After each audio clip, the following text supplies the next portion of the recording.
उचला घागरी म्हणले, वाडा म्हणले. आता वाडा म्हणल्यानंतर पंक्ती मालक मला पाणी कसं वाढायचं, चौकदार म्हणला उचला घागरी उचला. ज्यावेळेस वाढ चालू केली त्यावेळेस कशाची वाढ झाली, कोणाचं सामर्थ्य.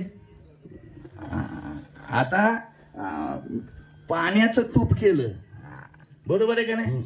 मग आता त्या महाराजांनी पाण्याचं तूप करावं, तुपाचं हाय कुणाची ताकद. मला सांगायचा मुद्दा काय आहे, तूप वाढलं आणि 15 मिनिटातच ते तूप आलं.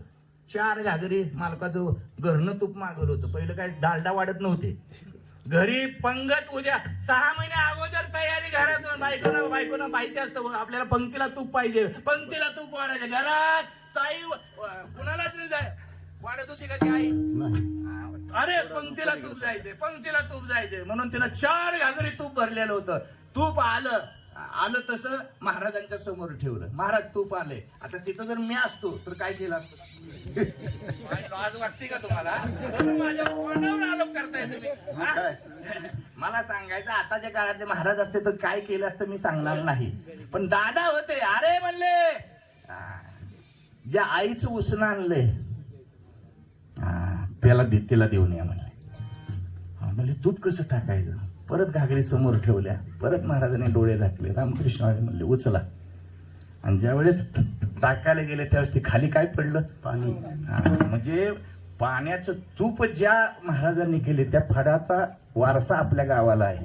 म्हणून भागवत दादा ज्या कुशीत जन्माला आले, माझा रोग तिकडे आहे मला, कारण ज्याच्यासाठी आणलंय दादांसाठी आले, बरोबर का नाही. दादाने जीव ठेवला नसता तर आज तुमची माझी भेट.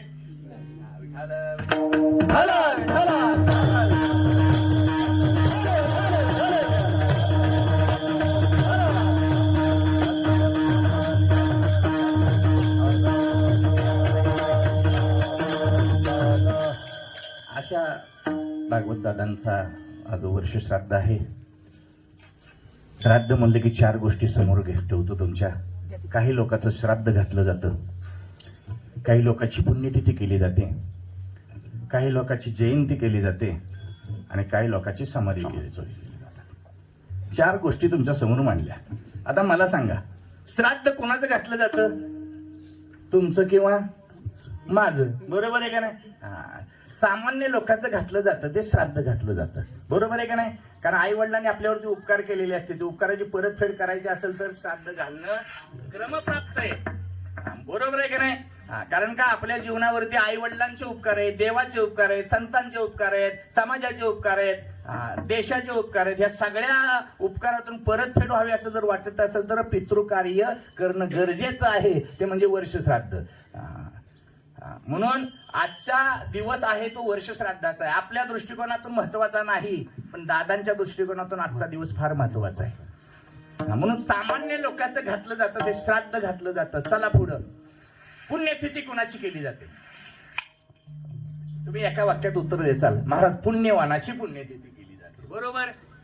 पुण्यवानाची पुण्यतिथी केली जाते, पण मला एक उत्तर द्या, पुण्यवान कोणाला म्हणायचं, पांढरे कपडे घालणाराला, कपाळाला मोठा लटगंध लावणाराला, सांगा ना पुण्यवान म्हणायचं कुणाला. तुकोबरांच्या भाषेमध्ये सांगू, ज्याने आपलं जीवन जगत असताना, जीवन घालवत असताना, ज्याने तुकोबरांचं प्रमाण समोर ठेवून ज्याने जीवन जगलं. प्रपंच करायला सांगितलं सगळ्यांनी, प्रपंच कुणीही सोडायला सांगितलं का, ज्ञानोबांनी सुद्धा प्रपंच करायला सांगितलं का नाही, पण तो प्रपंच करत असताना कसा करायला सांगितला, असो निसंसारी जीवे वेगू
हा? पाण्यात नाव असावे आणि नावेत पाणी आलं तर आता तुम्ही बरोबर उत्तर दिलं. दुसरा प्रश्न याला लागूनच विचारतो, देह संसारात असावा का संसार देहात असावा? बोला की आता काय झालं? पाण्यात नाव असावी का नावेत पाणी? पाण्यात नाव असावी, नावेत पाणी नसावं. देह संसारात असावा पण संसार देहात आपलं कसं होतंय? आपली नाव पाण्यात. नाही मी नाही बोलणार. असो निसंसारी. हे प्रमाण मी का म्हंटल? तुकोबराने संसार करायला सांगितला, पण संसार करत असताना पैसे कमवायला सांगितले, पण कमवत असताना कसे कमवायला सांगितले? लोकांच्या मुंड्या कापून का? जोडोनी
धन उत्तम व्यवहारे उदास विचारे वेच करी. धन कमवत असताना, कष्ट करत असताना इमानदारीने कष्ट करावं. कष्ट करून पैसे कमावेत का घोटाळा करून? आणि आता सध्याचा कल कशाकडे चालू आहे? लोकाला फसवून कमवू वाटतं का लोकाला आपण कष्ट करून? लोकाला फसवून. बघा तुम्ही, खुरपायला जाणाऱ्या बाईला सुद्धा वाटतं कधी. बरोबर आहे का नाही? इमानदारी. अहो इमानदार नाही तर तिचं नेम पैसे दवाखान्याला जाते. तुम्ही हिशोब इथंच आहे, लोकांना कळत नाही त्याला. आपण काय करणार? इमानदारी कुठं करा का? अहो प्रत्येक ठिकाणी इमानदारी केली तरच फळ आहे. नाहीतर पाठीवर दुकानाला लावायची. बरोबर आहे का नाही? वर पाठी लावली काय हॉटेल, आणि आतमध्ये धंदा काय चालू केला?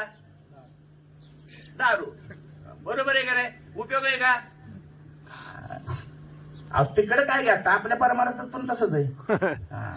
आता पहिलं जसं माणसं भेटत होती, आपले सामान भेटत होतं, यादी करून दिलं जायची. बरोबर आहे का नाही? काय काय लागतं तुम्हाला? दिवाळीचं सामानाची यादी केली का नाही तुम्ही? ती यादी दिली की ती मला घरी येतो. बरोबर आहे का नाही? तसं आता तुम्हाला जर कीर्तन कार्यक्रम करायचा असेल तर यादी देतात लगेच. तुम्हाला कीर्तनकार टोळी टोळी.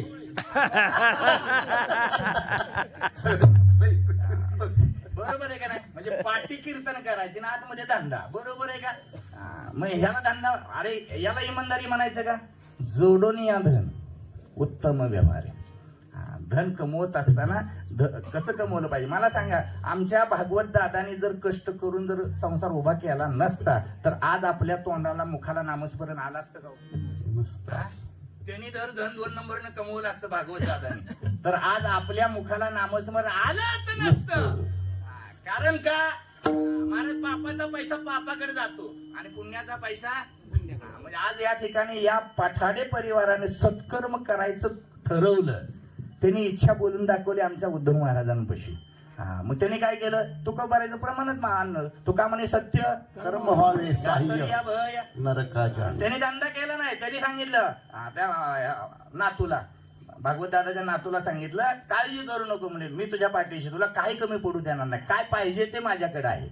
टाळकरी पाहिजेत, विनेकरी पाहिजेत, सगळे आहे सांगितलं. तुका म्हणे सत्य कर्म व्हावे साह्य.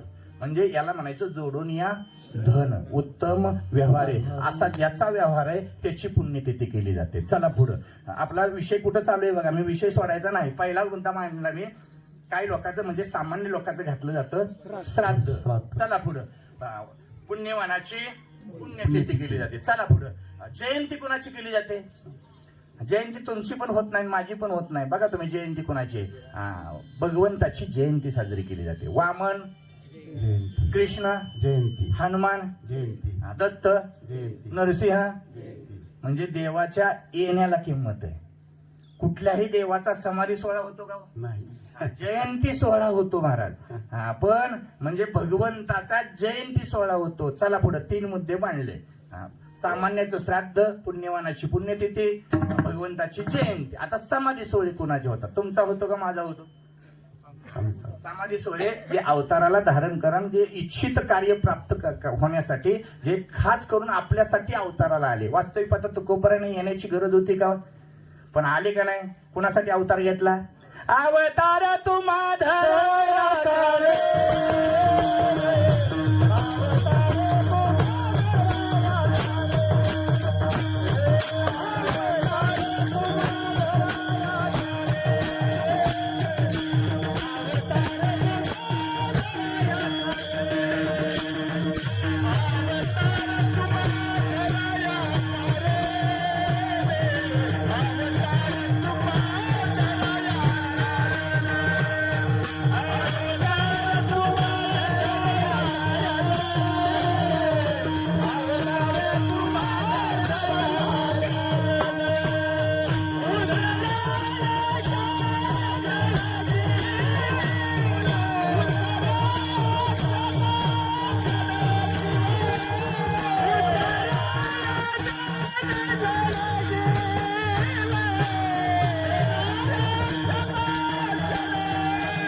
आम्ही राजकारणाची आम्ही वैकुंठवासी, आम्ही वैकुंठवासी आलो या. असे जे म्हणजे मला सांगा, षष्टीला कुणाचा समाधी सोहळा आहे? नाथ एकनाथ. बीजला कुणाचा समाधी सोहळा आहे? राम महाराज. आपल्या कार्तिक वद्य त्रयोदशीला कुणाचा समाधी सोहळा आहे? माऊलीचा. ज्ञानोबरांचा समाधी सोहळा. म्हणजे जे असे अवताराला जे धारण करून आलेले असतात त्यांचा समाधी सोहळा होतो. आज आपण या ठिकाणी वर्ष श्राद्ध साजरं करतोय. वर्ष श्राद्धाचा कार्यक्रम आपण ह्या पठारी परिवाराच्या होतोय. आता श्राद्ध का घातलं जातं, कशासाठी घातलं जातं? करमणूक म्हणून श्राद्ध आहे का? श्राद्धाला कीर्तन ठेवा असं कोणी सांगितलंय? सांगा ना. श्राद्धाला पितृकार्य सांगितलंय, तर्पण विधी सांगितलाय, पण कीर्तन ठेवायला कोणी सांगितलंय? कीर्तनच का ठेवायचं? लोक म्हणतात वास्तुशांतीला वास्तुशांतीची पूजा सांगितली, पण कीर्तन सांगितलं नाही महाराज. म्हणजे बिगर कारणाचं नाही महाराज. कशासाठी सांगतो तुम्हाला, हे आपल्याला पण कळलं पाहिजे. पैसे वेस्टेज चाललेत का कामाला चाललेत? बरोबर आहे का? चुकल्या कामाचं मागवतो मुशारा, लाज तुझ्या चित्ता कैसी नाही. आपण कामाचं मोबदला घ्यायला हरकत नाही महाराज. मला मुद्दा या ठिकाणी सांगायचा आहे महाराज. श्राद्ध का घातलं जातं, कशासाठी घातलं जातं? श्राद्धाला तर्पण विधी मुलांना सांगितलंय, मुलांना ते करणं क्रमप्राप्त आहे. पण कीर्तन कशासाठी आहे? कीर्तन कशासाठी ते सांगतो तुम्हाला. वर्षभर आपण आयुष्यभर वडिलांचे आपल्याकडनं काही चुका झालेल्या असतात महाराज, किंवा कालचं श्राद्धाची पण पूजा सांगितली. श्राद्धाची पूजा सांगितली, 10व्या दिवशी पिंडदान आहे. त्या क्रिया करत असताना आपल्याकडून चुका होतात का नाही? जी 10वा विधी करताना सुद्धा चुका होतात. कारण ब्राह्मणाने काही मंत्र म्हणायला पुढे म्हणायला सांगतात, मला मम म्हणा, आत म्हणा, हा पुराण त्याच्यामध्ये जर आपला उच्चार करताना जर चुकीचा शब्द जर उच्चारला तर त्या मंत्राचं फळ मिळतं का? मिळत नाही. मग त्या मंत्राचे दोष जाण्यासाठी कशानं जातात ते दोष? नाम. सगळं कळते ना, मला कशाला बोलवले? काय नो हे केले एका चिंतिता विठ्ठले सर्व साधनाचे सारे.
संकीर्तन साधन पै सोपे हळवीर पापे जन्मांतरीचे.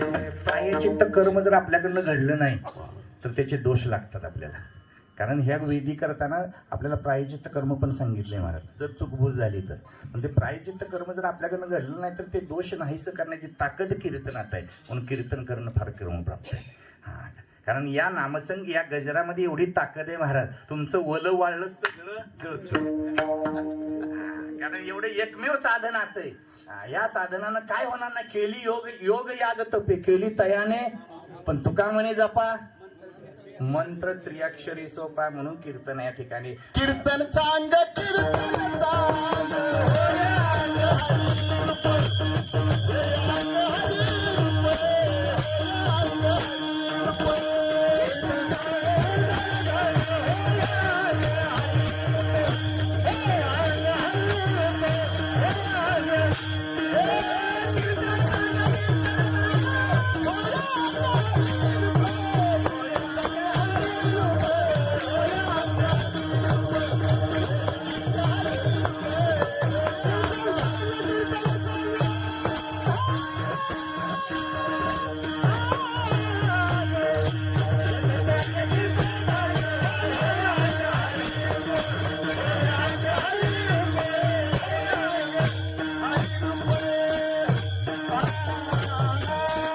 कीर्तनातली ताकद सांगितली महाराज. आपलं जीवन शुद्ध करायचं असेल तर कीर्तनाशिवाय, कीर्तन हे नामघोषित करते निर्लज्ज हरीचे दास.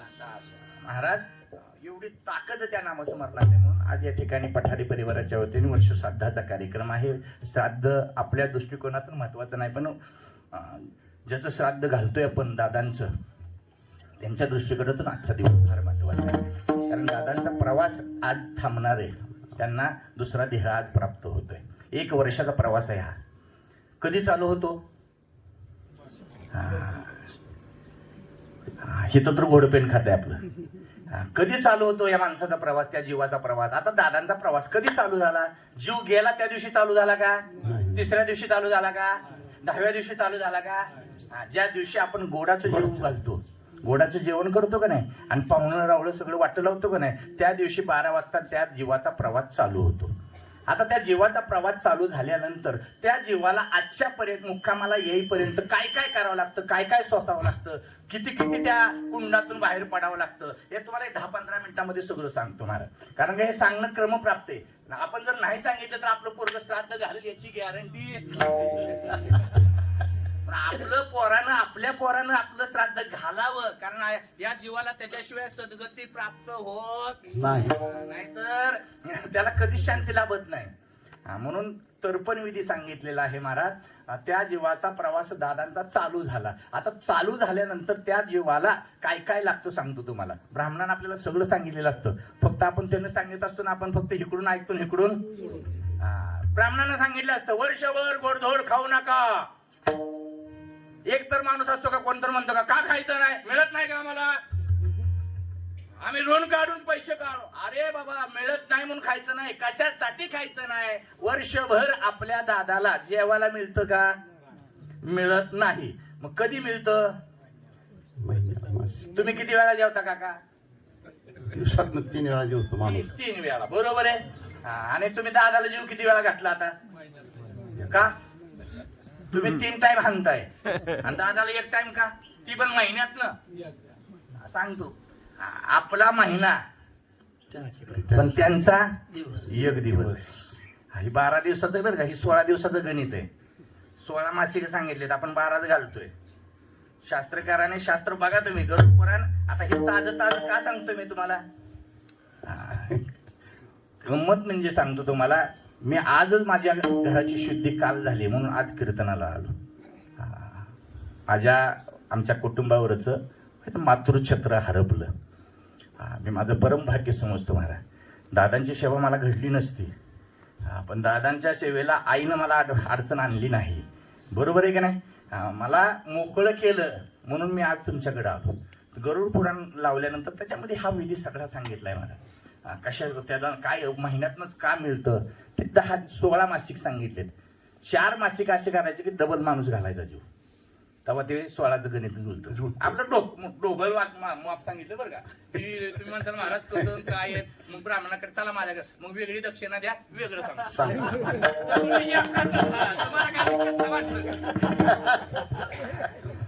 मला सांगायचं तात्पर्य आहे 16 मासिक सांगितले, त्यातले 12चा हिशोब तुम्हाला सांगतो. 12 मासिक म्हणजे महिन्यातून एकदाच त्या जीवाला मिळतं खायला, म्हणून मासिक सांगितलंय. चला पुढं. वर्षभर कपडे घालू नका असं सांगितलं जातं. उघडं राहायचं का, मग घालायला सांगितले जातात का, पण कुठले, जुने कपडे घालायला जे आहेत ते घरातले. एखादा पाहुणा जर म्हणला मला कपडेच घेऊ वाटते, धुवून घालायचा, तो तसं तर घेऊच नाही.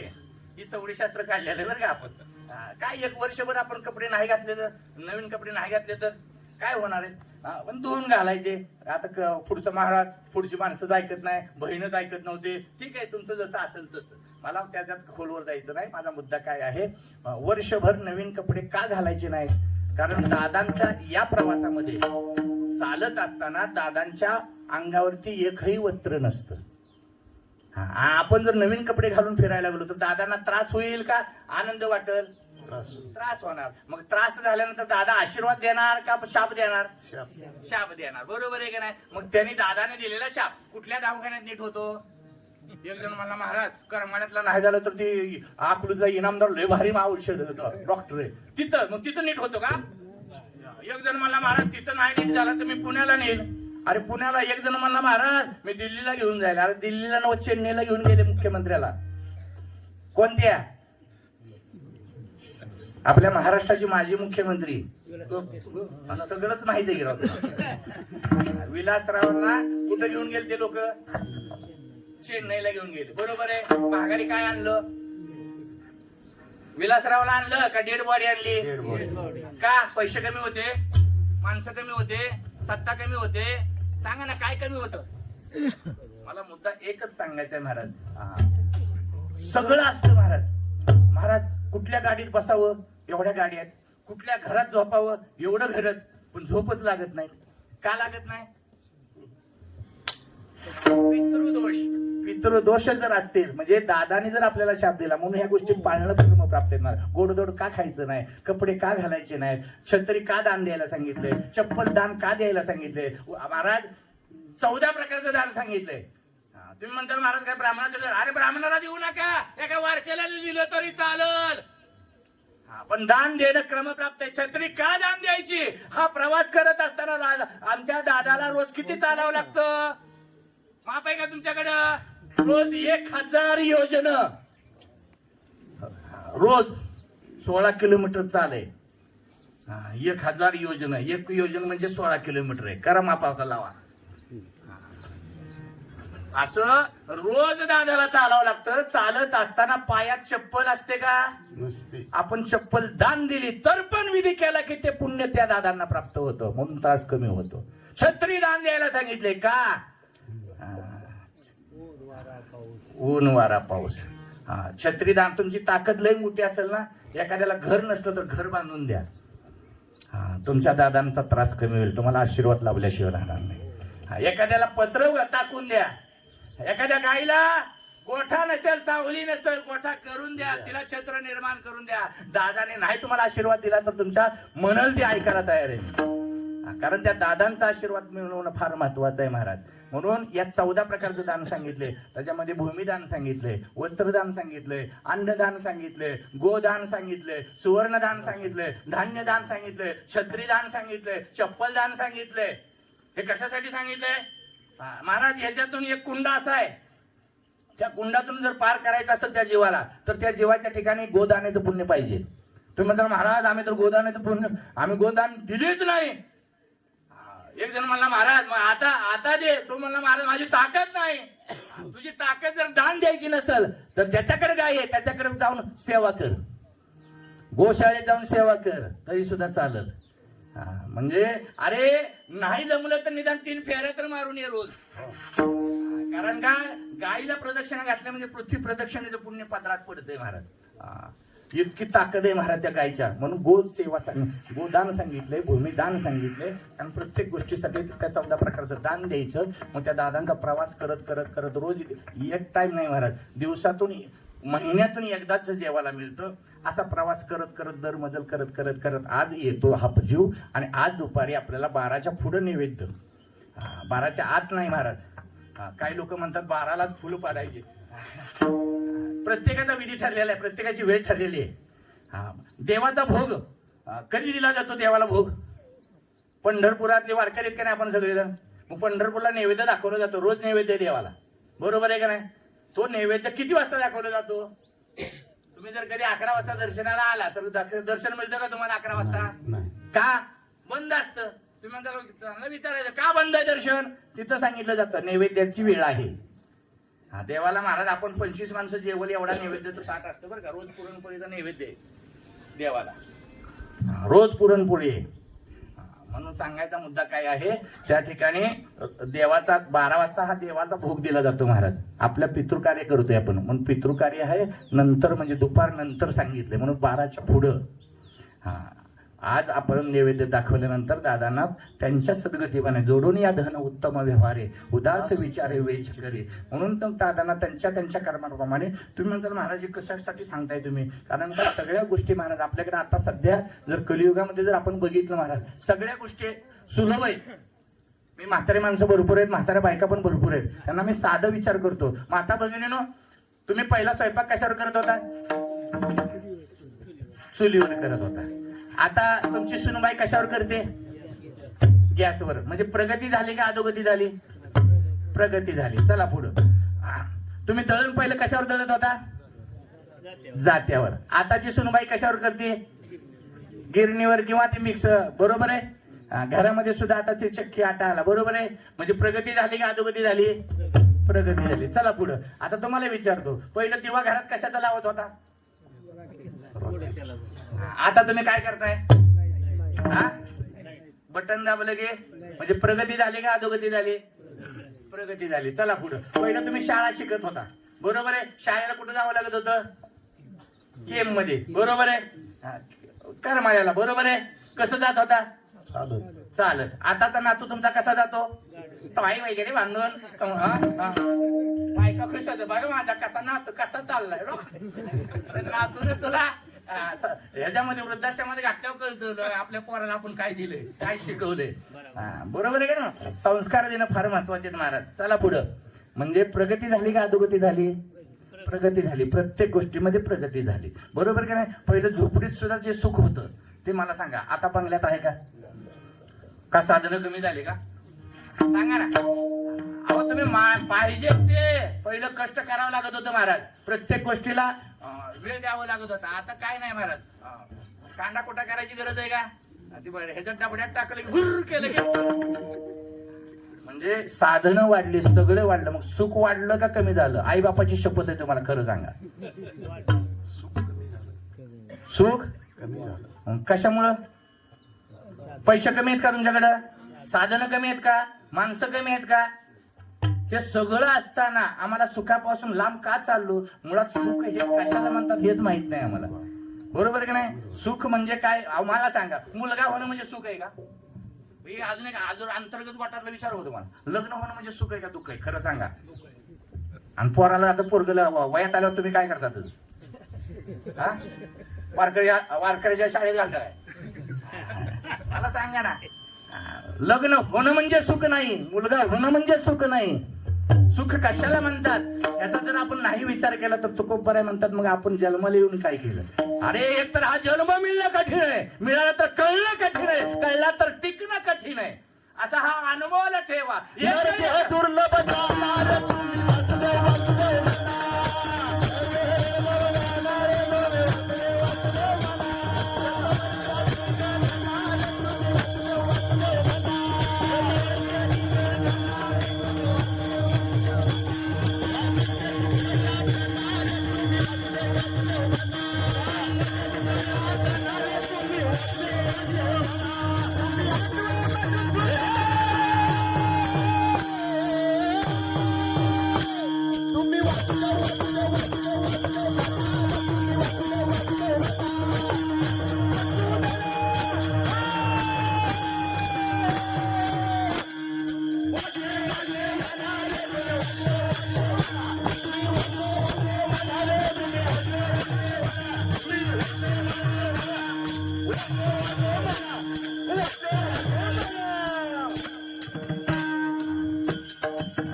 अशी 7 म्हणजे तर 12 वाजता आरती होणार नाही बरं. कारण मला तापवायला लागलाय. एखाद्या गाडी तापली तर 3 तास आरती नाही आपली. मला पटत असलं तर मग घुमवा, कसं घुमवायचं. आनंदाचा भाग येतो. मला सांगायचा मुद्दा काय आहे. एक योनी कोटी कोटी फेरा मग लागे वारा. मग महाराज हाच देह आपल्याला सहज मिळण्यामुळे आपल्याला त्याची किंमत कळत नाही. या देहाची किंमत आपल्याला कळते का? स्वर्गातल्या देवांना विचारा, ह्या देहाची किंमत कळते. आता मला सांगा, आपण कीर्तन करून स्वर्गात जाण्यासाठी कीर्तनाला आलो का नरकात जाण्यासाठी कीर्तनाला आलो? म्हणजे आपल्याला कुठे जायचंय? स्वर्गात जायचंय. आणि स्वर्गातल्या लोकांना कुठे यायचंय? खाली यायचंय. बरोबर आहे? बरोबर आहे का नाही? त्यांचं खरं का आपलं खरं? हा मला सांगा. मी मागाशी मला पाणी पाहिजे होतं. मग आमच्या नानाला मला पाणी पाहिजे. मला ते पाणी साधन म्हणलं ही नाही लागेल, मला बाटली लागते. ती म्हणजे मग बाटलीला किमला जावं लागेल. म्हणजे कशाची बाटली? नीट ऐका, नीट ऐका. नाही तर माझा घोटाळा व्हायचा. सांगायचा मुद्दा काय, हिथं जर नाही मिळली तर कुठं जावं लागेल? तसं आपल्याला स्वर्गात हिथं एक साधी मिळते, स्वर्गात गेल्यावर हा बरोबर आहे का नाही? तिथं काय मला सांगाय स्वर्गात काय काम देण्याची कल्पतरूचे बगीचे. तिथं साधं मिळतं, तिथं साधा चहा मिळतो, तिथं अमृत प्यायला म्हणलं तर अमृत आहे. महाराज सगळं इथल्यासारखंच आहे, फक्त थोडस आपल्याला आपली साधी बायको मिळते. तिथं नर्तकी आहेत महाराज, रंभेसारख्या नाचण्या नर्तिक आहेत तिथं महाराज. आज सगळं स्वर्गात गेले सगळं सुख मिळतंय. मग एवढं सगळं सुख मिळत असताना स्वर्गातल्या लोकांना कुठं यावं वाटतंय? या सुखा कारणे देव वेदावला.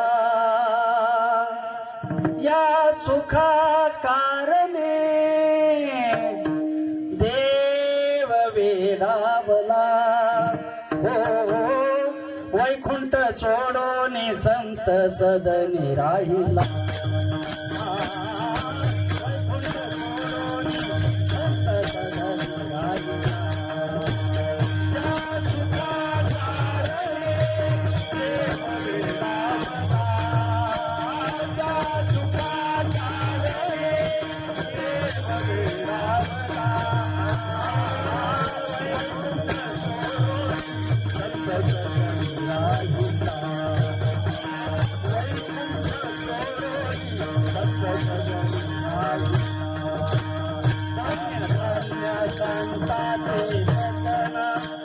धन्य धन्य संतांचे सदन येथे लक्ष्मी सहित शोभणारा या सुखा कानदे देव राधना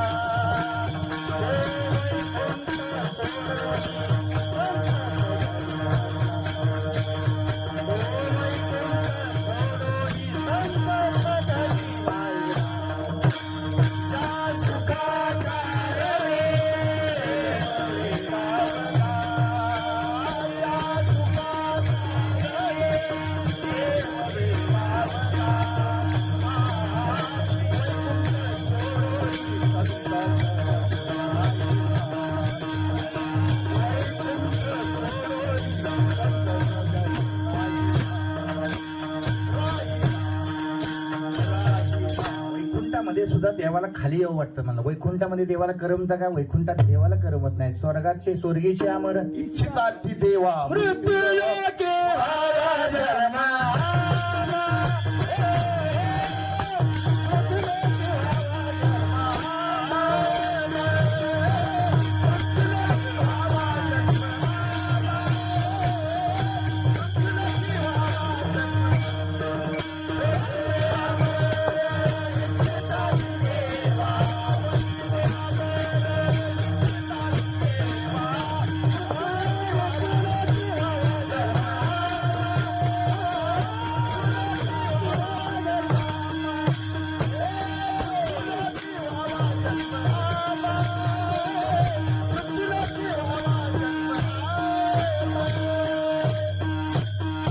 स्वर्गातल्या लोकांना या देहाची किंमत कळली. इह डोकीचा हा देव इच्छिता ती पाहिजे. पण त्या स्वर्गातल्या देवापेक्षा आपण भाग्यवान आहोत की आपल्याला हा मनुष्य जन्म मिळाला.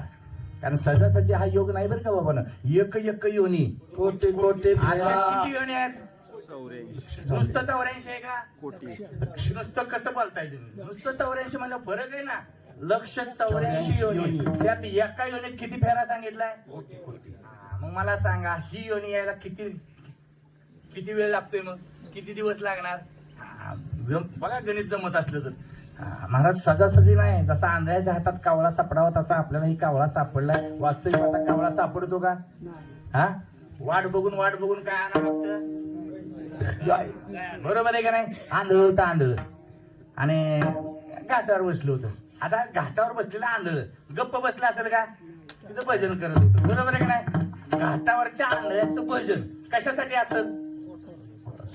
बरोबर, जोरात भजन करत होतं. कर्म धर्म संयोगानं योगायोग बघा बरं का. कोणी हाताची अशी टाळी मिटत असताना हात मिटत असताना एक कावळा त्याच्या हातात सापडला. आता नुसता कावळा सापडला असता तर उपयोग नव्हता. ह्याच्या हातात कावळा सापडायला आणि त्याचं भाग्य उजळायला गाठ पडली. भाग्य उजळावं लागतं बरं का. हा, कोणालाही मुख्यमंत्र्याची खुर्ची मिळते का? मला सांगा 2019ला उदाहरण देतो तुम्हाला. तुम्ही राजकारणात माहित नसलं तर सांगतो. 2019ला बहुमतामध्ये देवेंद्र फडणवीस आलं होतं. बरोबर, पण मुख्यमंत्री होता माझं झालं कोण? ठाकरे. उद्धव ठाकरे. बरोबर आहे. उद्धव ठाकरे निवडून तर आलतं का? नंतर निवडून आलं. मला राजकारणाचं देणं घेणं नाही. भाग्यात कुणाच्या लिहिली होती खुर्ची? उद्धव ठाकरेच्या. बरोबर आहे का नाही? म्हणजे भाग्य उजळावं लागतं. अहो मी प्रमाण देतो तुम्हाला. उजळले भाग्य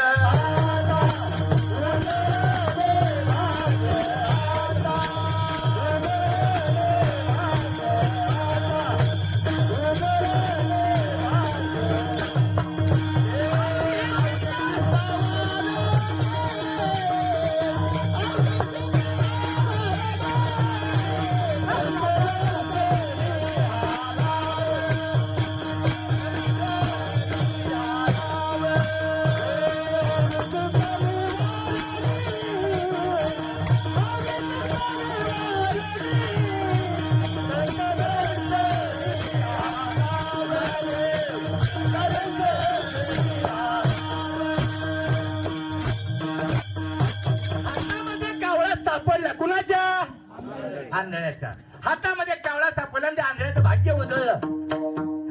त्याच्या कानावरती धोंडी आली. ऐका ऐका, गरज आहे? किती? 2 कावळे. जो कावळा आणून जाईल त्याला 5 गावं इनाम देण्यात येतील. हो, दौंडी कधी वाजवायची? इष्टी गेल्यावर मला मुद्दा काय सांगायचा आहे, दौंडी असल्यामुळे मला जोरात, बरोबर आहे की नाही? दौंडी ऐकू आली सगळ्याला? काय दौंडी होती? कावळा आणून देण्याला. किती गाव? कुणाला सापडला होता कावळा? आंधळ्याला. त्या माणसाला जीव डोळस माणसाला सापडतो का? नाही सापडत. किती भाग्यवान असेल गडी. आता कावळा घेतला, आनंद झाला का दुःख झालं? आनंद झाला. कावळा घेतला डायरेक्ट राजे साहेब, रात्रीचा तुमच्यासाठी रात्रीचा दिवस, दिवसाची रात्र, हाडाची काढ, रक्ताचं पाणी करून कावळा आणलाय. राजाला आनंद झाला. म्हणलं आंधळ्या माणसाला आपल्यासाठी कावळा आणलाय. प्रधानजी त्याला 10 गावं देऊन टाका. आता ही मोठी माणसं हुशार असतात, त्यांची पिये हुशार असतात. राजा हुशार असतो का प्रधान? जरा सोपं करून सांगू का? सोसायटीचा चेअरमन हुशार असतो का सेक्रेटरी? अजून फोड करून सांगू का? महाराज हुशार असतो का चौकदार? आम्ही सगळं सोडून दिलंय. माझ्या आधी जाऊन म्हणते महाराज चहा पेत नाही.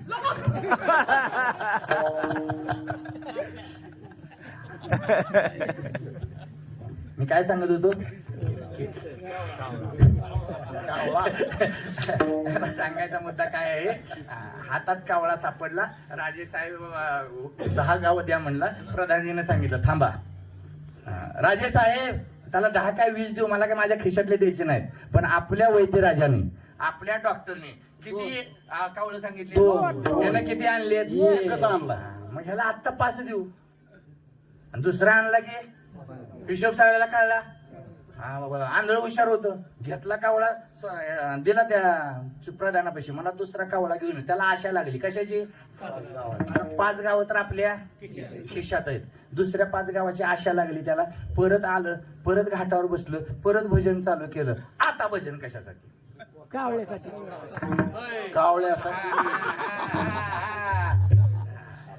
मगाचं भजन, आताचं भजन कावळ्यासाठी. आणि आमचं भजन पाकिटासाठी. धरून टाकला महाराजांनी.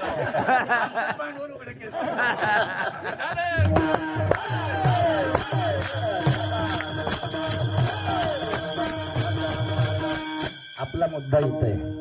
आपल्याला अभंगाकडे यायचंय. अजून कीर्तन चालू झालेलं नाही. वळवळ अजिबात करायची अजिबात. पाडावरची माणसं आहे तुम्ही. हा नाद करायचा नाही आता. मला मुद्दा काय सांगायचा आहे, त्या ठिकाणी ते बसला. कुठं? घाटावर भजन चालू केलं. आता एक एक प्रश्नाचे उत्तर द्या. किती वेळ भजन केलं म्हणजे दुसरा कावळा सापडेल? पडदिशी बोला.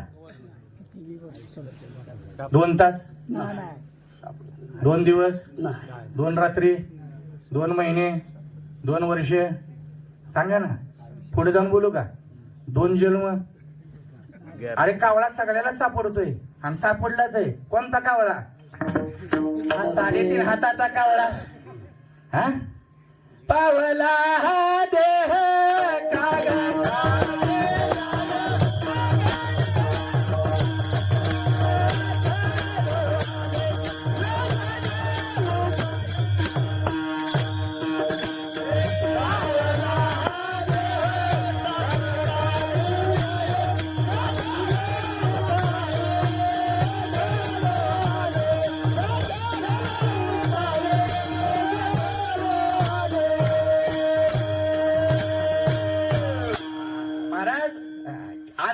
किती वेळ भजन केलं म्हणजे दुसरा कावळा सापडेल?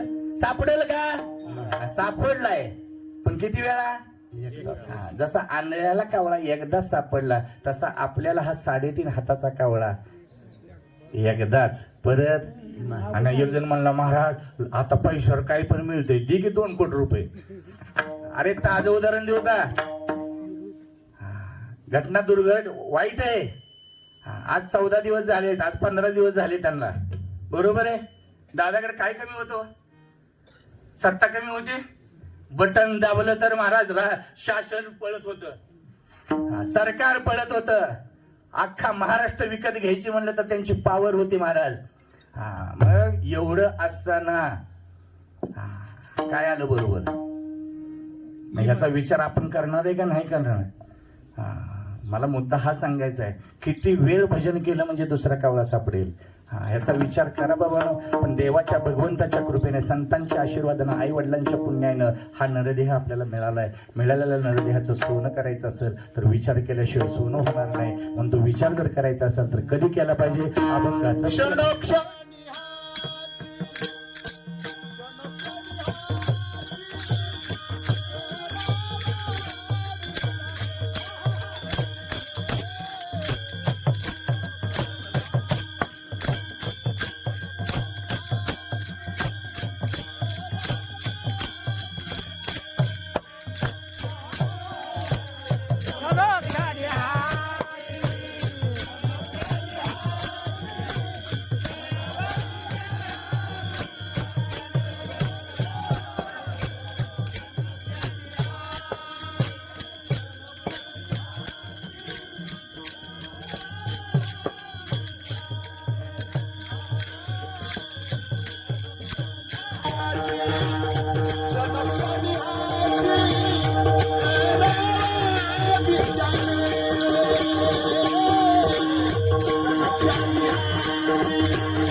क्षणी हाची करावा विचार तारावा यतार भगसिंधू महाराजांनी अभंगाच्या पहिल्या शब्दात सांगितलं. पहिला शब्द अभंगातला काय वापरला? क्षण. का? मिळालेलं आयुष्य किती क्षणाचं आहे? काय गॅरंटी कुणाची? एक क्षण सुद्धा नाही हो. बघणारी माणसं सांगतात महाराज सेकंदात जिकडं तिकडं झालं. सेकंदात. कुणाचं? आपलं 70-50 द्या सोडून. आपलं कोण विचारतंय महाराज? महाराष्ट्राचा राजा होता महाराज, महाराष्ट्राचा दादा होता तो. मग क्षणात जर जिकडे तिकडे झालं असेल तर आपण कधी विचार करणार आहे? मग पहिला शब्द वापरला क्षणोक्षणी. आंध्राच्या हातात जसा कावळा सापडावा तसा आपल्याला सापडलेल्या कावळ्याला महाराज विचार करा. कारण हा क्षणक्षण एक शब्द का वापरला असेल 2च मिनिटात सांगतो तुम्हाला. आता स्वयंपाक झालाय बरोबर, आता फक्त वाटच बघतील सगळी. कशाची? बरोबर आहे का? स्वयंपाक झालाय, तयार आहे, पत्रवळी आणलेली आहे. कुठे आहे पत्रवळी? आता घरात आहे, बरोबर आहे. घरातल्या आता कुठे आहे ती? घरात आहे. घरातल्या पत्रवळीचा मालक कोण आहे? पडदिशी सांगा. कार्यमालक, बरोबर. आता विचारतो मी तुम्हाला, आता पत्रवाळी कुठे आहे? घरात आहे, बरोबर आहे का नाही? मग त्या घरातल्या पत्रवाळी मालक कोण? पठाडे परिवार, बरोबर. आणि आपण कीर्तन संपलं असं गृहीत धरा. कीर्तन संपल्यानंतर तुम्ही पहिलं काम काय करता? काय मी सरळ बोलतोय, तुम्ही वाकड्यात शिरताय, बरोबर आहे का नाही?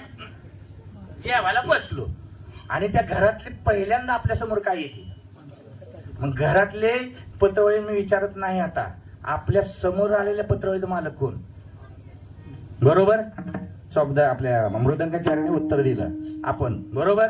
मग त्याच्याबद्दल एक प्रश्न विचारू. आपलं उत्तर मला सांगा, टाइमपास करत मला कसं तर 12 वाजवायचेत ना, बरोबर आहे. 12च्या आत सोडलं मला पाकिट होईल का मला? बरोबर आहे का? त्याच्याबद्दल साधा प्रश्न विचारतो. आता अन्न शिजलेलं आहे, कुठं आहे ते? घरात आहे, बरोबर आहे. मालक कोण आहे? पठाडे. तेच अन्न बादलीत आलं, बादलीतलं पत्रावळीवर आलं, मालक कोण झालं? आपण झालो का सगळे? बरोबर. मग त्या आपल्या पत्रावळीचा मी तुम्हाला 7-12 काढून दिलाय का नाही? मग त्याच्याबद्दल तुम्हाला एक प्रश्न विचारू का? एक साधा प्रश्न विचारतो. आता आपल्या पत्रावळीतलं आपलं अन्न आपल्या हातानं आपल्या तोंडात घातलेला घास, नुसता घातलेला नाही तर 32 वेळा चावलेला घास कुणाचा? हे ज्याला कळलं त्याला कीर्तन कळलं. अजून एकदा विचारतो, आपल्या पत्रवाळीतलं आपलं अन्न आपल्या हातानं आपल्या तोंडात 32 वेळा चावलेला घास कुणाचा? हे ज्याला कळलं त्याला कीर्तन कळलं. मी पातेल्यातलं विचारलंय का? वगराळीतलं विचारलंय का? बँकेतलं विचारलंय का? घरातलं विचारलंय का? नातेवाईकाचं विचारलंय का? मी कुठलं विचारलंय? पत्रवाळीतलं सुद्धा नाही, हातातलं सुद्धा नाही, तोंडातलं सुद्धा नाही. ऐका, मी नुसतं तोंडात घातलेलं म्हणलं नाही, घातलेला घास 32 वेळा चावलेला कुणाचा?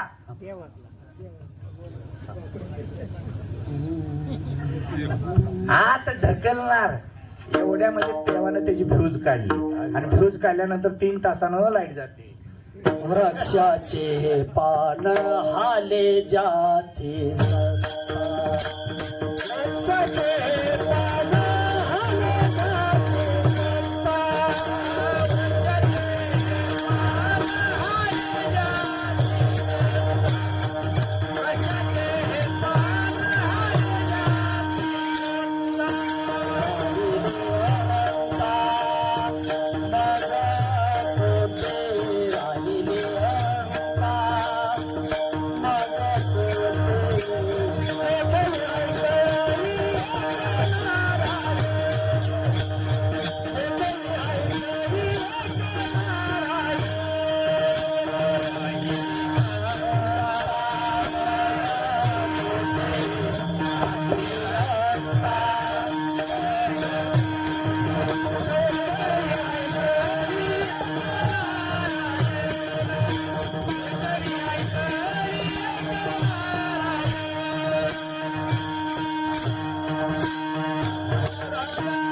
वृक्षाचेही पान हाले ज्याचे सत्ता राहिले अहंता मग कोटे. महाराज दुसरं प्रमाण देतो तुम्हाला. क्षणभंगुर हे जाय न कळता ग्रास गिळू सत्ता नाही नाही, हाती नाही का नाही. दुसरं अजून तुमच्या पाठातला देऊ नका. क्षणभंगुर नाही बरोबर